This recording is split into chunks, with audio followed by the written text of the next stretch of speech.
Okay. So basically in the previous classes, we dealt with many things. What is electricity? The concept of it. How can you visualize electricity as a flow of charge and how you can derive some equations about it. Then two very fundamental aspects. One is potential difference and the other is resistance. You dealt a great deal with resistors and resistances.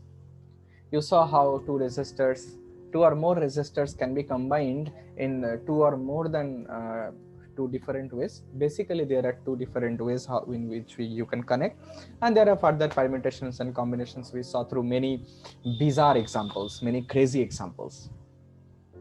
So that was all up to the effect of resistors.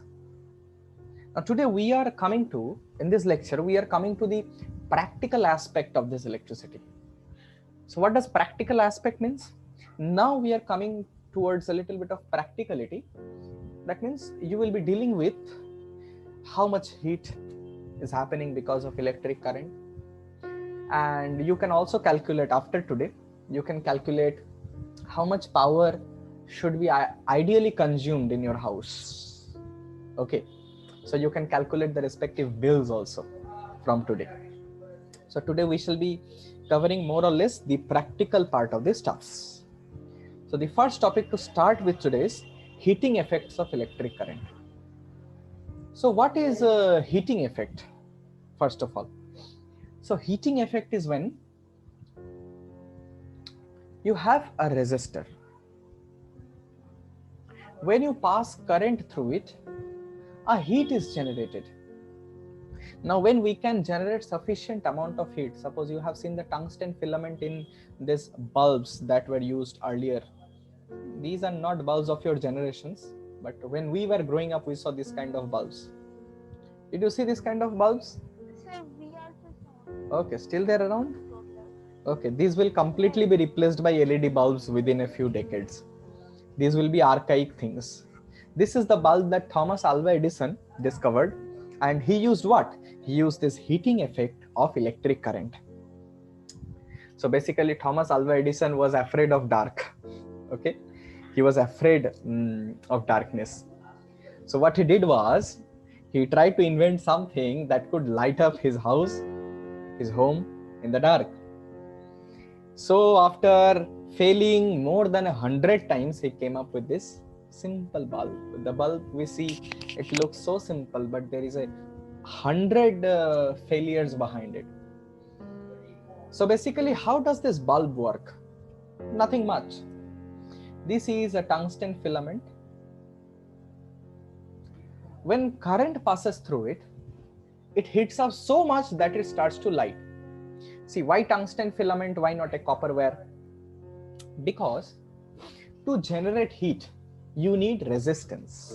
Yes, the more the resistance is when current will pass, the more heat will be produced. Do all of you agree to this? Do all of you agree to this fact? The point is, whenever we want to develop heat, we need high resistance, or else heat won't develop. Do you agree to this? Because the job of resistor is to, stop or not let the current flow. So when that is the job of the resistor, when current tries to flow and you have a high resistance, you have a resistor with high resistance, of course, there will be some amount of heating. Now when that heating exceeds a certain amount, it starts glowing. Are you getting my point?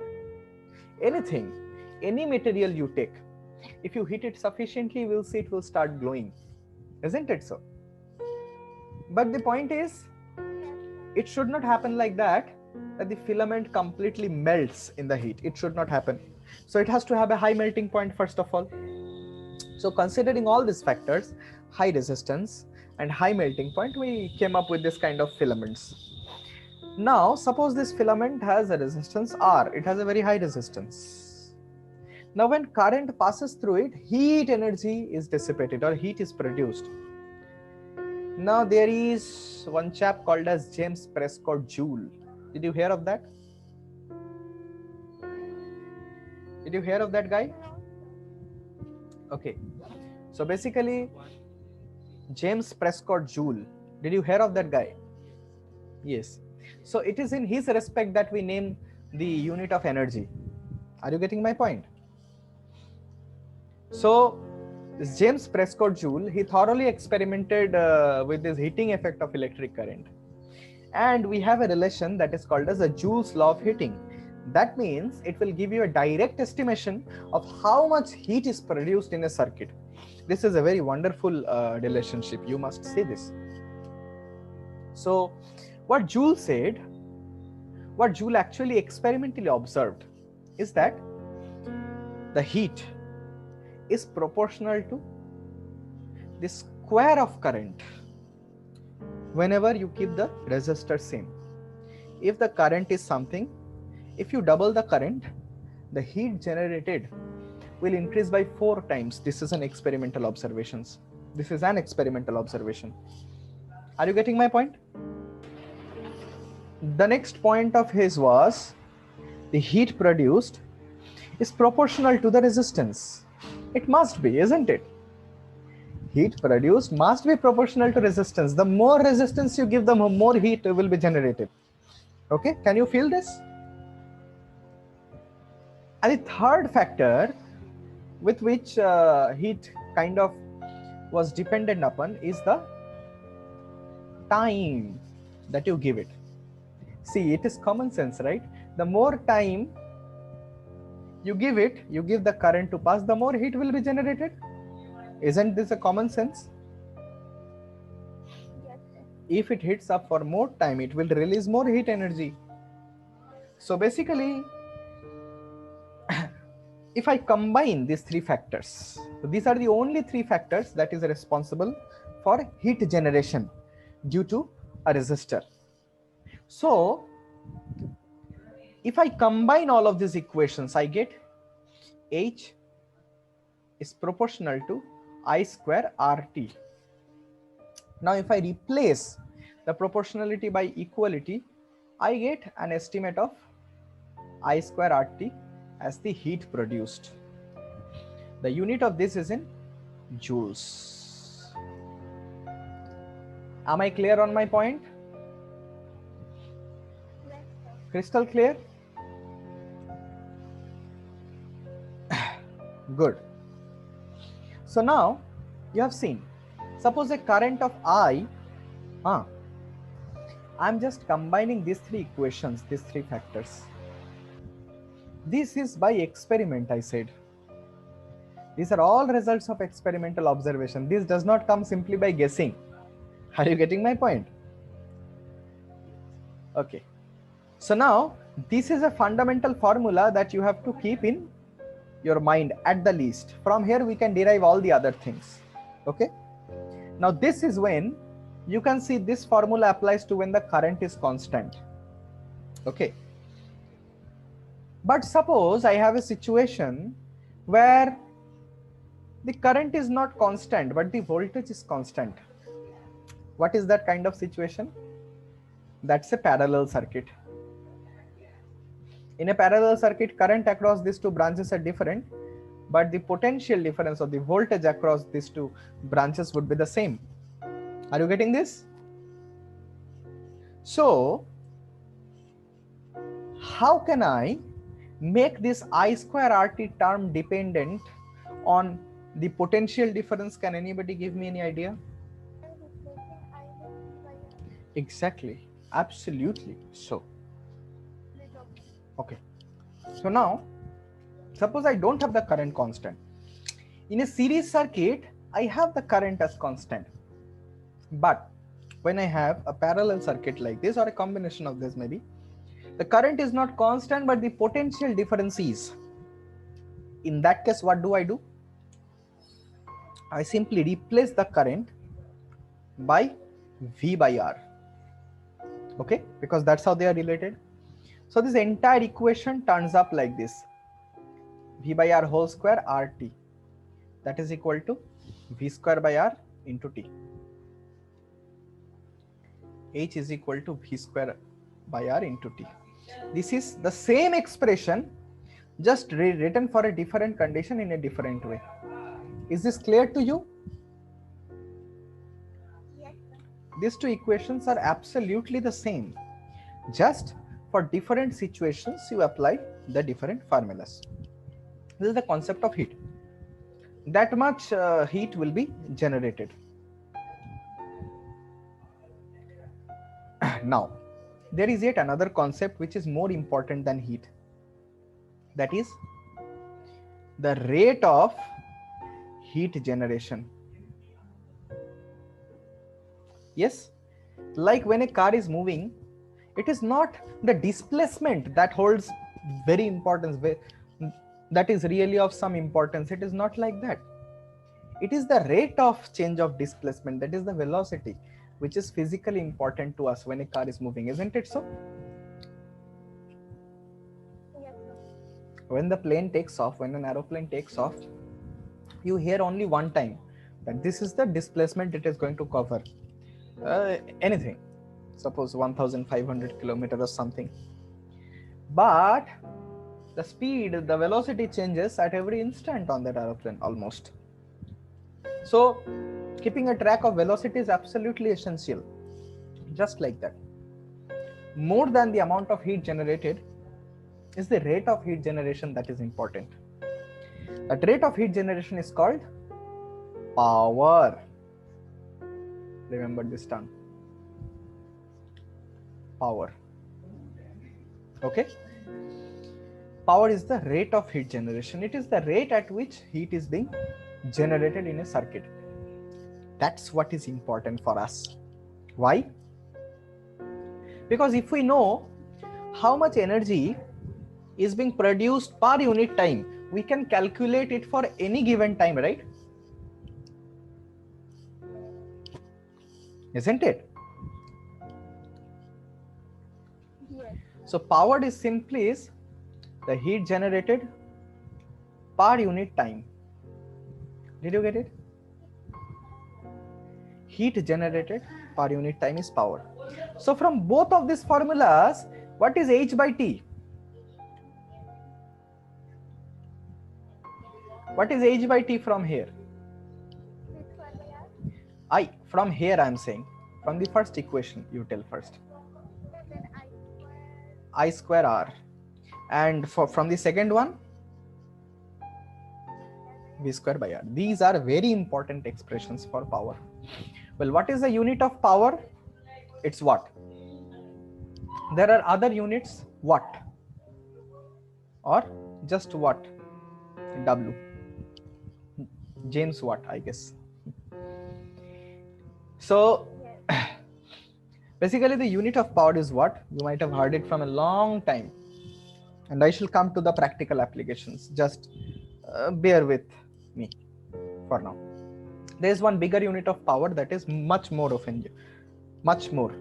I mean, that is in much more use than usual power. That is kilowatt.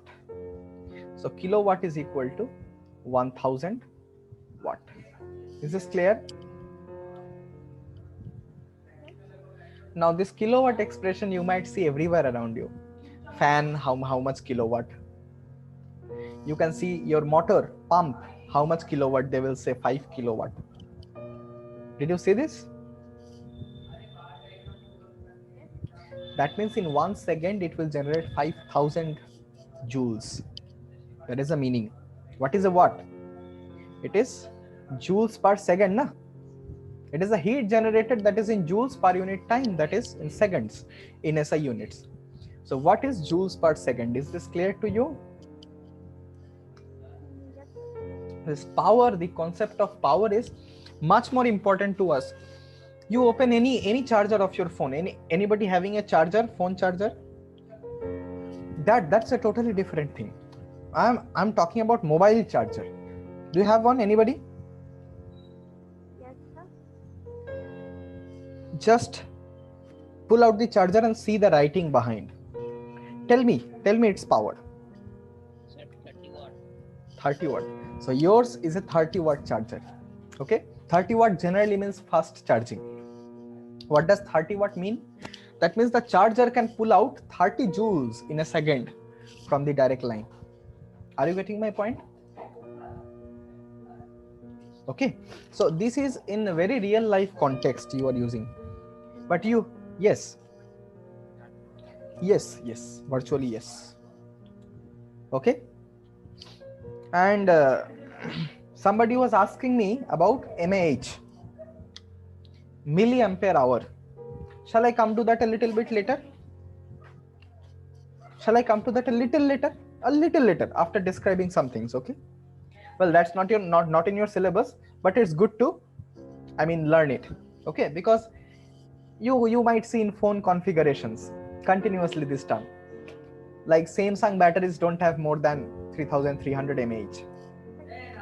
5000 they have increased right now from the last 2 years. Before that they did not used to give more than 3300. Yes, I know. So basically, let me give you a problem right now, okay? By problems, these questions will be clear. Is the formula clear right now? You just tell me. All the formulas, is this clear? The main thing is the expression for power. If you have the expression for power, you can calculate the heat generated for any given instant of time by simply multiplying it with the time. Is this clear to you? An electric iron, you might see even behind an electric iron, the power measurement is written. These are heavy usage product. Consumed energy at a rate of 840 watt when heating is at maximum rate, and 360 watt when the heating is at minimum. The voltage is 220 volt. What are the current and resistance in each case? Just apply a little bit of your brain and solve this problem quickly. I won't give you more than 5 minutes. There is one more thing I want to tell you. Listen. You have two expressions of power, right? I square R and V square by R. Can you write I square R as IR into I? So what is IR? V. So power can also be written as V into I. Okay. Why is this used? Suppose you have potential difference across a resistor and current across a resistor. You don't have any idea about how much is the resistance. You simply multiply the potential difference across it and the current flowing through it. It will give you the power consumed. Okay? Solve this right now. After all, you just need to know only one formula that comes by Joule's law of heating. This is Joule's law of heating. With this formula, you get all the other formulas. Say of power, of any other expression, everything you get. Is this clear? Go for solving the question. First understand this and then solve it quickly. Please look at the answer. So this is a very practical case, a very practical scenario. I don't know how many of you have used iron. How many of you did? How many of you did use an iron?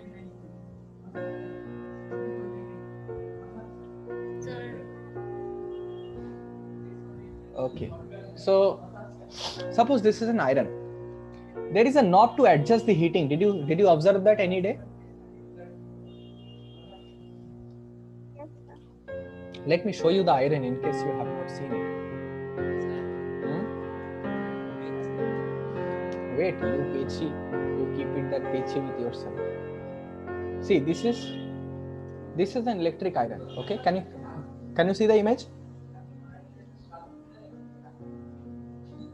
You see there is a regulator here. Is this clear to you? This is used to adjust the resistance so that the heating effect can be controlled. When the knob is turned to high heating, that means the resistance will be high. And when it is turned to low heating, it means the resistance will be low. This exactly is the function, the purpose of the knob. Is this clear to you? Yes, sir.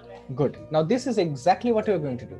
In the first case, when the heating is at maximum rate, you see the power is 840 watt and the voltage applied, see the applied voltage never changes. See, is this clear? Is this very obvious to you that 220 volt will never change? Yes? And is this obvious to you that if the heating is more, the power consumed will be more, and if the heating is less, the power consumed will be less? Isn't it so? So basically, the power is 840 watt and the voltage is 220 volts, the first case. So as I said, you don't know the resistor, you know the power, you know the voltage. So P is equal to VI. So the current through it can be given by simply P by V. By calculation, you get it as 3.82 amperes. Okay. First case, this is case 1. With this current, now you know that there is a resistor inside the iron. It is getting a potential difference of 220 volts and it is having a current of 3.82 ampere. Can you determine the resistance now? So how much will be the resistance? The resistance will be V by R. Is not that obvious? Is not that obvious? So if you calculate this, you will get the answer of approximately 57.6 ohms. Now case 2 is very similar. In the second case, when the heating is minimum, that means the resistance is turned down to its lowest value possible.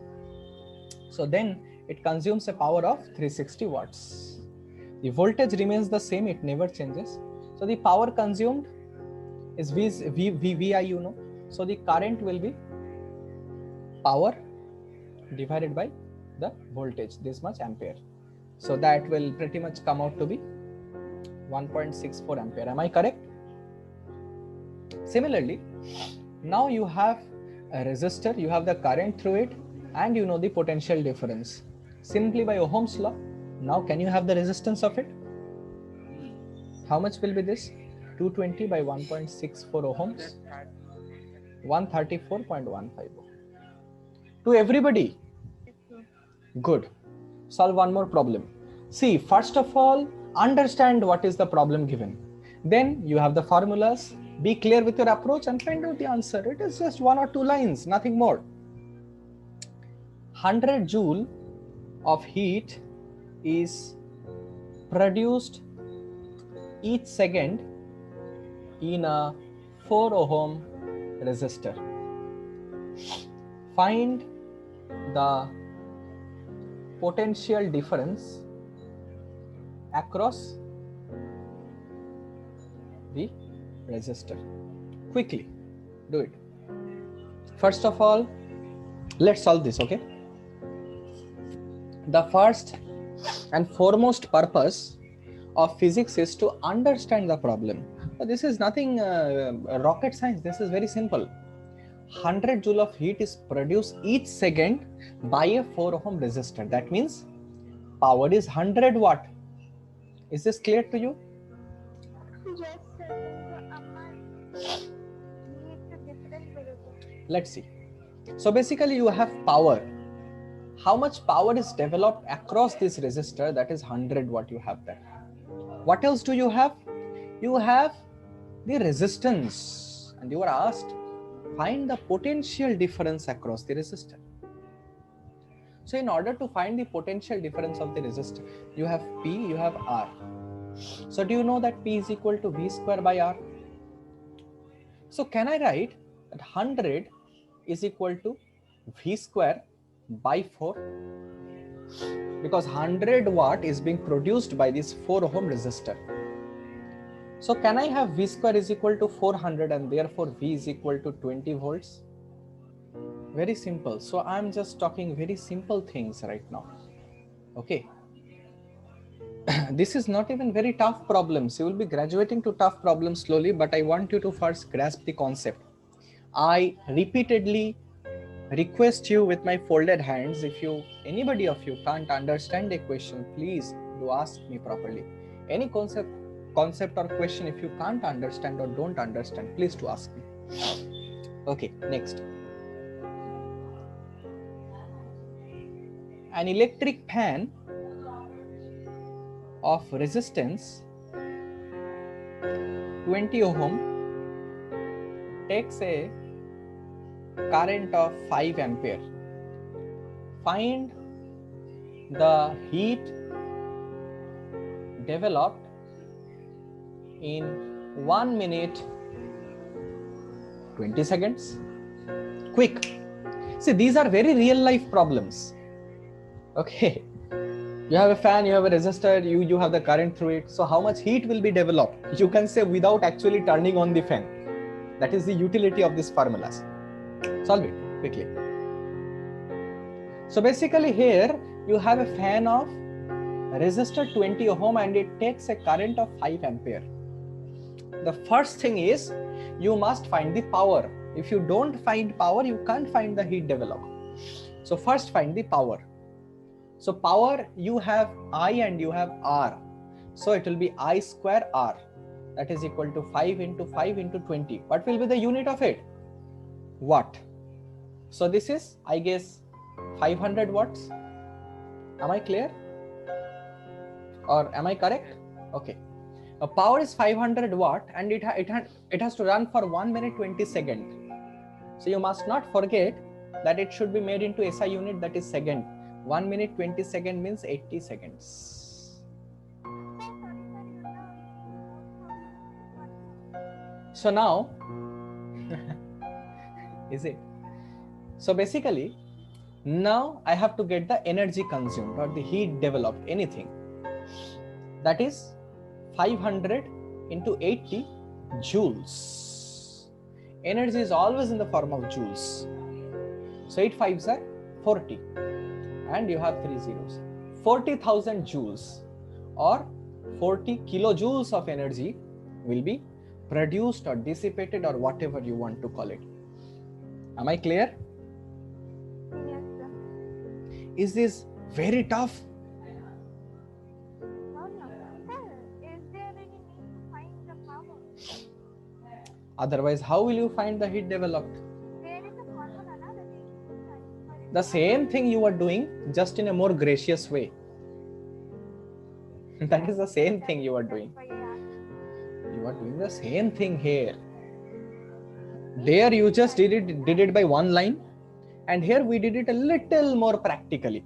The essence of practicality is a little bit more. Okay. There you would have done it in one line, you might not have felt what it is. But now you know 500 watt. You have some familiarity with what a 500 watt means, at least a little bit.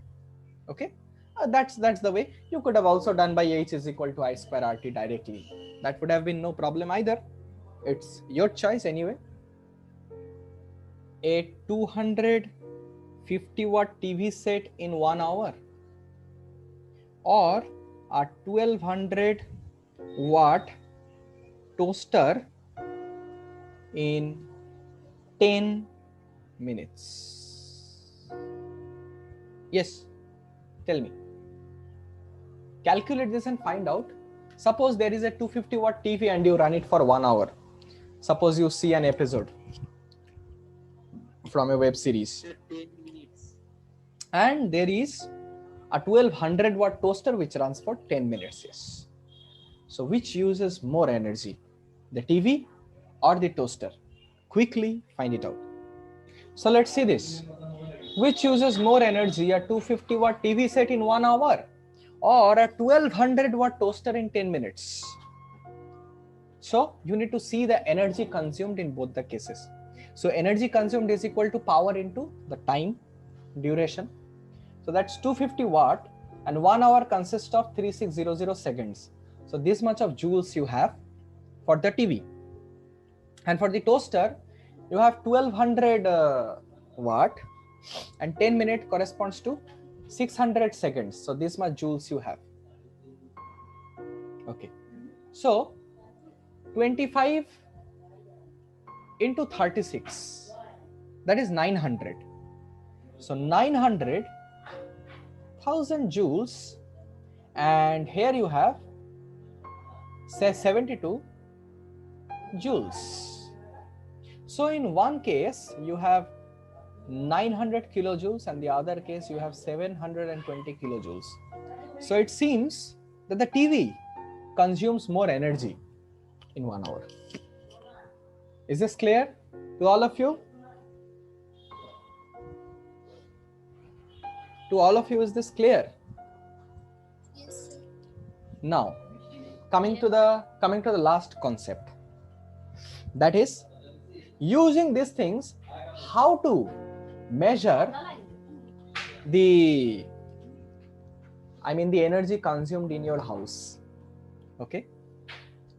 Now, of course, the bill you pay is not for power, it is for energy consumed, isn't it so?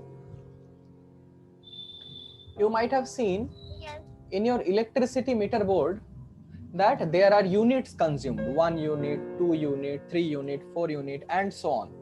Isn't it so? 1 unit is the representation for energy. 1 unit of energy simply means 1 kilowatt hour. Can you see that kilowatt is an unit of power? Can you see this hour is a unit of time? So when this unit of power and time are multiplied, you get energy, right?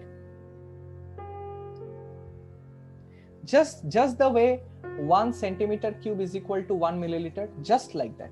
1 unit is equal to 1 kilowatt hour. Now what does it mean? That means if a device of 1 kilowatt runs for 1 hour, you will see the meter reading will go up by 1 unit. The energy consumed is 1 unit. Is this clear to you all? Yes, sir. So this is basically the power calculation. So you see, suppose your house consumes how much? Suppose 100 units. Suppose 100 or 105 units per month. And 1 unit I guess you have rupees 7 around that. So you pay 700 rupees a month for your electricity like that. That is how the bill is generated. Are you getting my point? Yes, sir. So just a small calculation for the time being. I shall be telling you the devices and for how much time it runs, and you are going to tell me how much unit it will consume totally. So there is a room. Try this question. After that, I shall be giving you an assignment. Say the key room. This is my room, okay? Nice one. Thanks for the compliment.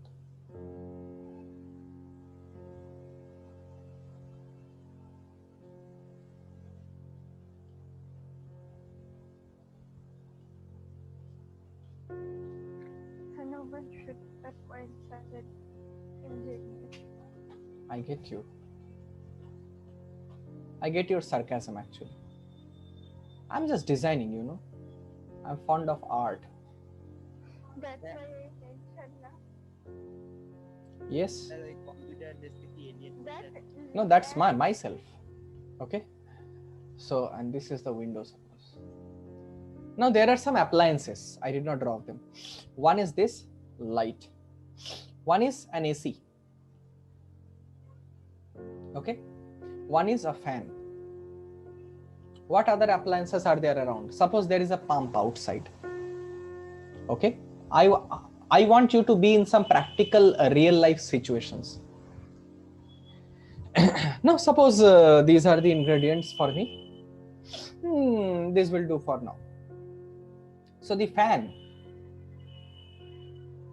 power of the fan is how much? 800 watts.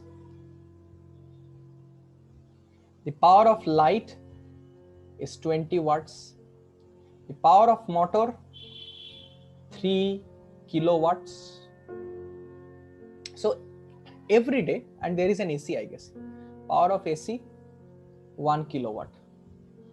So every day, fan runs for 3 hours, light runs for 8 hours, the motor runs for 30 minutes, and the AC runs for how much? How much do you want?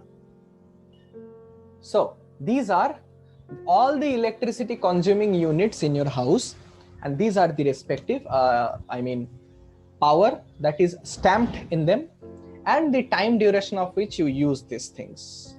So you are going to tell me how many units will be consumed in June 2021. Go for it. So let's come to the solution. The solution is very easy. The trick is you need to find all the things in kilowatt hour. That means the power you need to convert into kilowatt and the time you need to convert into hours. That's all. So for fan, let us calculate per day first. So per day the energy consumed by fan is equal to 800 watt is 0.8 kilowatt into 3 hours. So 0.8 into 3 kilowatt hours. Energy of light is equal to 20 watt, means 0.02 kilowatt into 8 hours. That is the kilowatt hour of the light. Then energy consumed by the motor, that is 3 kilowatt, and for 30 minutes that's half an hour, that is 3 into half kilowatt hour. The last element is the AC that consumes 1 kilowatt in 1 hour, so that is 1 kilowatt hour. Is this clear? See, very simply we have all the units of energies in kilowatt hour. Is this clear? Yes. Now you just need to add all of them up. So total energy will come up to be 0.8 into 3 is 2.4 plus 0.02 into 8 is 0.16 plus 3 into half is 1.5 plus 1 into 1 is 1. This much kilowatt hour is in one day. So if you add this up, you get almost around how much? 5.06. 5.06 or 5 kilowatt hour. So 5 unit you consume every day. Every day, this is exactly as kilowatt hour is basically unit. So this much unit you consume as one day in one day. June 2021 consists of 30 days. So in 30 days, you will consume this much units. So that's approximately how much? 151.8 units. Is this clear to everybody? Yes, Does this look very hi-fi? Does this look very hi-fi to you? Anyone? Please respond. No, sir. Okay. Now just do one last thing. 1 kilowatt hour, is it a unit of energy? Yes, sir. So this is the unit of energy. Tell me how much joule it will be. Quick. How much joule will it be? Sir, First, use your pen and paper. Sir, 1000 watt into 3600. Yes, absolutely so. This is common sense. 1 kilowatt means 1000 watts. 1 hour is 3600 seconds. So in total it is this much joules. That is 336 into 10 to the power 5 joules, or this is 3.6 into 10 to the power 6 joules. This is 1 kilowatt hour. Just for information. Is this clear to you? So this pretty much completes the entire chapter on electricity. So we first dealt with current, the source of current, that is potential difference, that which blocks the current, many combination of resistors like that, series, parallel, and we learned some facts regarding it, and at the ending we learned some practical applications here that we would be using thoroughly. So is this clear to all of you? The moment this chapter is completed, you will get an official notes from me. These are the class notes you will be getting for sure, but there are official notes as well that I'll be sending to you. Okay, so now these are very easy questions. So let me turn you up with homework. So as homework, you have two tasks. First, read the NCERT thoroughly. Second, all inside and outside questions of NCERT. Is the homework clear to you all? You mean interconnected? Yes, absolutely so. Is this clear to you, everybody? Yes, sir. So this concludes our lesson.